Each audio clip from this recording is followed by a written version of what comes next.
what are the key challenges or best practices in building an internal brand strength for any maturing center? Yeah, so I'll tackle it in two parts. The Okay. first part, what you spoke about, is the challenge, and I think so. One of the key areas that most of the GCCs are facing now, as per one of the reports that I had read, where 63% of the CXOs are expecting innovation from the GCCs.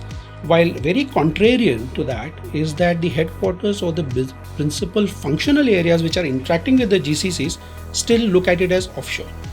Right. And I think so that itself is a massive kind of perception gap that we have to keep on bridging in. And I think so there are some companies like, for example, Capgemini, if you really look at it, they have a very strong narrative called as powered with purpose. And that starts aligning with how they are an integral part of the global chain.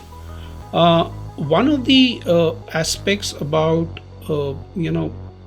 is if you really look at all the kind of NASSCOM conclaves that I've been a part of, Zinnov conclaves that I've been part of, most of the leaders, GCC leaders, are actually complaining that there is no structured storytelling about the GCC. And Right. I think so that's one key area that most of the CMOs, chief heads of communications that we are looking at have to really start tackling. And the stories don't necessarily need to be purely from a GCC perspective.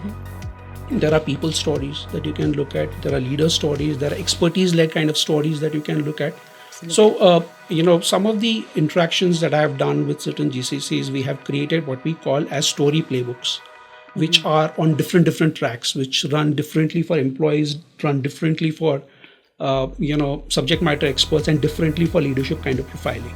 So that's one area. Then the second one is certain rituals that you can really look at.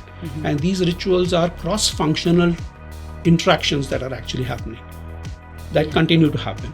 And I think so one of the key areas that should be really worked on is that some of these stories have to start coming in from the talent itself. Yes. Because I think so it works multidimensionally. It's the pride of the work, the content that they're working in, the context in which they are really operating, really starts creating a far more amplifying effect.